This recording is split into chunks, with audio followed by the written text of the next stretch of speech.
مثال کے طور پر آپ کی شادی ہوئی، آپ جس گھر میں گئیں آپ کی ساس بڑی خطرناک تھیں، آپ کو بہت پریشان کرتی تھیں، بہت ظلم ڈھاتی تھی آپ کے اوپر۔ جو کچھ انہوں نے کیا، پھر اس کے بعد ہوا یہ کہ آپ سہتی رہیں یہاں تک کہ بچے ہوئے اور بچے جوان ہو گئے، آپ کے بچوں کی شادیاں ہو گئیں، آپ کے گھر میں بہو ہو گئی۔ اب آپ جو ہے جو آپ کے ساس نے آپ کے ساتھ کیا، ساس تو چلی گئی، ان کا انتقال ہو گیا۔ اب جو چیزیں انہوں نے آپ کے ساتھ کی تھیں وہی چیزیں اب آپ دہرانا شروع کر دیں گی، اور اس بہو کے ساتھ وہ عمل کریں گی جو آپ کی ساس نے کیا، بلکہ آپ اس کا نیو ورژن بن جائیں گی، اور اس کے اوپر اس سے زیادہ کچھ دو چار چیزیں اپنی طرف سے ایڈ کر کے وہ مظالم آپ اس کے ساتھ کرنی شروع کر دیں گی۔ اس طریقے سے یہ جو نفرتوں کا سائیکل ہے یہ چلتا رہتا ہے۔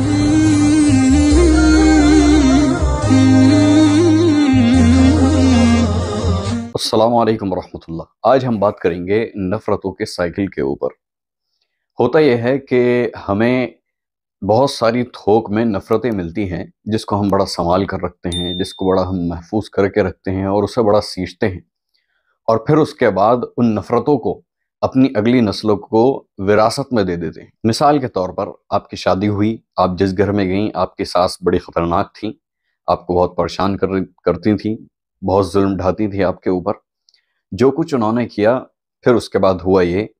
کہ آپ سہتی رہیں یہاں تک کہ بچے ہوئے اور بچے جوان ہو گئے، آپ کے بچوں کی شادیاں ہو گئیں، آپ کے گھر میں بہو ہو گئی۔ اب آپ جو ہے جو آپ کے ساس نے آپ کے ساتھ کیا، ساس تو چلی گئی، ان کا انتقال ہو گیا۔ اب جو چیزیں انہوں نے آپ کے ساتھ کی تھیں وہی چیزیں اب آپ دہرانا شروع کر دیں گی، اور اس بہو کے ساتھ وہ عمل کریں گی جو آپ کی ساس نے کیا، بلکہ آپ اس کا نیو ورژن بن جائیں گی، اور اس کے اوپر اس سے زیادہ کچھ دو چار چیزیں اپنی طرف سے ایڈ کر کے وہ مظالم آپ اس کے ساتھ کرنی شروع کر دیں گی۔ اس طریقے سے یہ جو نفرتوں کا سائیکل ہے یہ چلتا رہتا ہے۔ دوسری مثال، آپ کے والد صاحب بہت سخت تھے، ہر چیز کے اوپر آپ کو روک ٹوک کرتے تھے، آپ کے ساتھ مار پیٹ کرتے تھے، آپ کی اصلاح چاہتے تھے، اس لیے کرتے تھے، اس کا مطلب تنقید نہیں ہے، بلکہ یہاں پر یہ نفرتوں کا سائیکل جو ایک ٹاپک ہے اس کو بتانا ہے۔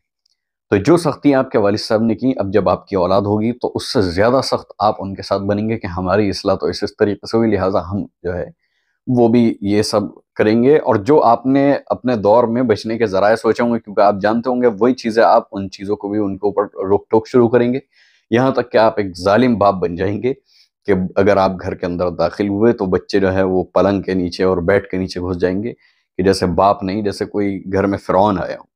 تو اس طریقے سے وہ جو آپ کے دل میں بیٹھ گئی تھی سختیاں کہ باپ نے ہمارے ساتھ ایسے ایسے کیا، وہ آپ اپنی اولاد کے ساتھ کرتے ہیں، اور یہی نفرت کی جو سائیکل ہے وہ ریپیٹ ہونا شروع ہو جاتی ہے۔ تیسری مثال، آپ کہیں پر جاب کرتے تھے، آپ کام کرتے تھے، وہاں پر آپ کا باس جو تھا وہ بڑا سخت تھا، وہ آپ کو ہر وقت تانے دیتا تھا، وہ آپ کو پریشان کرتا تھا، کبھی ٹائم پہ سیلری نہیں دیتا تھا، کام آپ سے ضرورت سے زیادہ لیتا تھا۔ اب جب آپ کو اللہ سبحانہ و تعالیٰ نے عطا کر دیا، آپ نے اپنی جو ہے وہ کام شروع کر دیا ہے، دسیوں امپلائز جو ہیں آپ کے یہاں جاب کرنے لگے ہیں، تو اب آپ اس سے بڑے فرعون بن جائیں گے، اور انہیں اس سے زیادہ تانے دیں گے کہ ہمارے اوپر تو ایسا ایسا ہوا ہے، اور تم تو فری کی کھا رہے ہو، حرام کی کھا رہے ہو، تمہیں تو یہ کرنا چاہیے۔ آپ اس سے زیادہ مظالم اپنے جو جاب ورکر ہیں ان کے ہاں آپ ان لوگوں کو اس سے زیادہ پریشان کریں گے۔ تو یہ جو نفرتوں کا سائیکل ہے جو چلتا آ رہا ہے کہ اس نے ہمارے ساتھ کیا اور پھر ہم دوسروں کے ساتھ کریں، اس کو کبھی نہ کبھی بریک ضرور ہونا چاہیے۔ اس کا طریقہ یہی ہے کہ انسان کو اپنا محاسبہ کرنا چاہیے، اپنے بارے میں سوچنا چاہیے کہ میں کیا میرے اندر ایسی نفرتیں ہیں، کیا ایسی میرے اندر غصہ ہے، کن چیزوں کے اندر بھرا ہوا ہے جو میرے ساتھ ہوا ہے، اور میں جب کوئی میرے قریب آتا ہے، میرے پاس آتا ہے، تو میں ان چیزوں کو دوسروں پر منتقل کر دیتا ہوں۔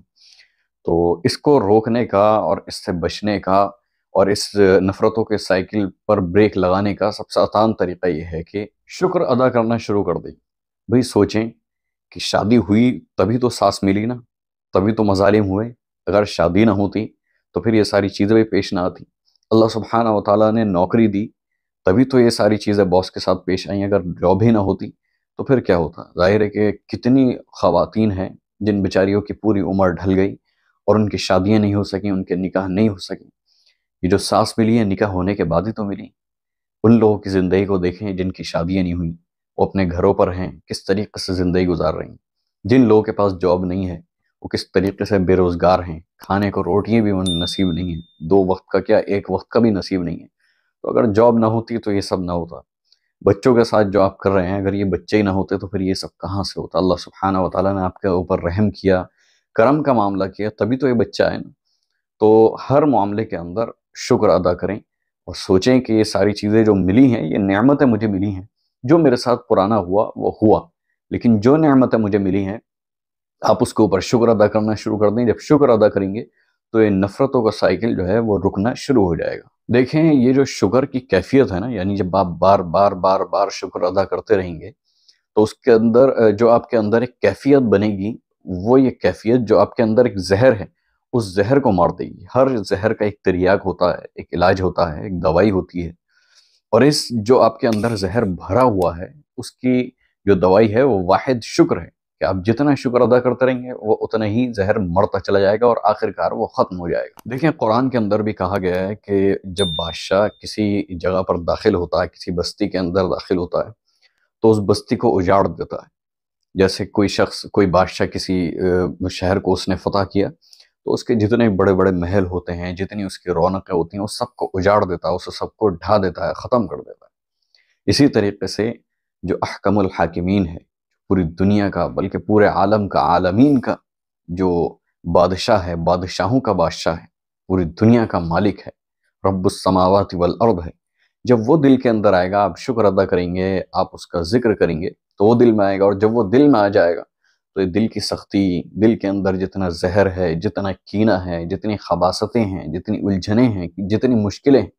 وہ سب دل کے امراض اس شکر کو اور ذکر کو کرنے سے آپ کے دور ہو جائیں گے۔ دیکھیں کہیں نہ کہیں تو یہ بریک لگانا ہی پڑے گا نفرتوں کا۔ اگر اس طریقے سے چلتا رہا کہ ہمارے بڑوں نے، ہمارے اوپر کے لوگوں نے ہمارے ساتھ جو سلوک کیا ہم وہ دوسروں کے ساتھ کرنا شروع کر دیں تو یہ تو چلتا رہے گا، اور یہ ماحول جب آگے بڑھتا چلا جائے گا، ہر شخص اپنی اگلی نسل کے ساتھ دو تین چیزیں ایڈ کرے گا،